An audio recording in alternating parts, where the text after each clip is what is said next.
আমি জানি না আমার প্রাণপ্রিয় ভাই ও বন্ধুরা আমার এই কথাগুলো আপনারা কিভাবে নেবেন। আপনারা আমি সবাই জানি ইদানিং একটা জিনিস প্রচুর পরিমাণে ভাইরাল হয়েছে। একটি ধনী পরিবারের মেয়ে একটি গরিব ছেলেকে বিয়ে করেছে। মেয়েটির মা বাবা মেয়েটিকে ৩-৪ বার তাদের কাছে ঘুরিয়ে নিয়েছে।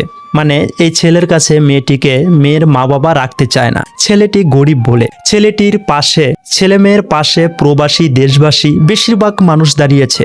মেয়ের বাবার ধূস ধুচ্ছে, ভুল হয়েছে এটা বলছে। তবে আমিও এখানে একটা কথা বলতে চাচ্ছি, যেই মা বাবা সন্তান জন্ম দিয়ে 18-20 বছর লালন পালন করলো, পড়ালেখা করালো, এত স্বপ্ন বাচ্চা কাচ্চাকে নিয়ে, সেই বাচ্চা 18-20 বছর বয়স হওয়ার পরে যদি নিজের পছন্দ অনুযায়ী একজনের হাত ধরে চলে যায়, এটা কিন্তু মা বাবার সত্যিই কলিজাতে লাগে। মা বাবার জন্য অনেক কষ্টদায়ক একটা বিষয়। এত কষ্ট করে লালন পালন করে বড় করেছে, বড় হয়ে নিজের পছন্দ অনুযায়ী একজনের হাত ধরে চলে গেল। এটা কি মা বাবাকে কষ্ট দেওয়া হলো না? মা বাবা কি সন্তানের খারাপ চায়? সন্তানকে লালন পালন করে বড় করেছে। প্রত্যেকটা মা বাবাই চায় তার সন্তান যেন ভালো থাকে, তার সন্তানকে যেন ভালো জায়গায় বিয়ে শাদী করানো যায়।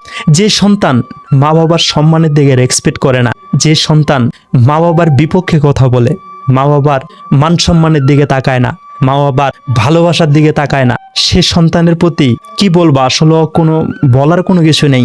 দেশবাসী প্রবাসী সবাই কিন্তু মেয়ে ছেলের পাশে দাঁড়িয়েছে, মেয়ের বাবাকেই দোষারোপ করছে। কিন্তু যাদের যেটা মন চাচ্ছে, যার কাছে যেটা ভালো মনে হচ্ছে সেটাই করছে। কিন্তু আমার কাছে মনে হচ্ছে 18-20 বছরের ভালোবাসা যে 3-4 মাসের একটা ভালোবাসা পেয়ে ভুলে যেতে পারে, সেই মানুষটা ওই 3-4 মাসের ভালোবাসাও কিন্তু কোনো একটা সময় ছেড়ে দিতে পারে। কাজেই মা বাবা অনেক কষ্ট করে লালন পালন করে বড় করেছে, মা বাবার মনে কষ্ট দেওয়া একদমই ঠিক না, একদমই ঠিক না।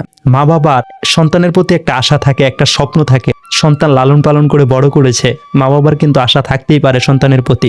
নিজের পছন্দ অনুযায়ী সন্তানকে বিয়ে শাদী করাবে, সন্তানের ভালো মন্দ বুঝবে, এটা কিন্তু মা বাবার একটা আশা।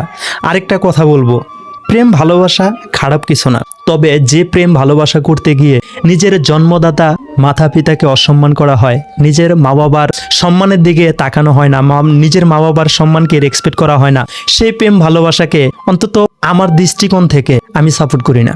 আমি কাউকে টার্গেট করে কথা বলিনি, আমি এই কথাগুলো এইভাবে বলেছি। বর্তমান প্রেক্ষাপটে এটা চলছে, এজন্যই আমি বলছি। আমার কাছে মা বাবার এই বিষয়টা খুব দুঃখজনক লেগেছে।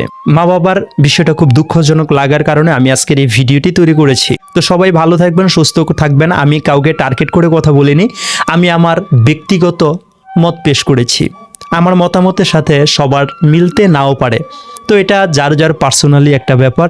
তো আমার কাছে যেটা মনে হয়েছে আমি সেটাই বলেছি। সবাই ভালো থাকবেন, সুস্থ থাকবেন।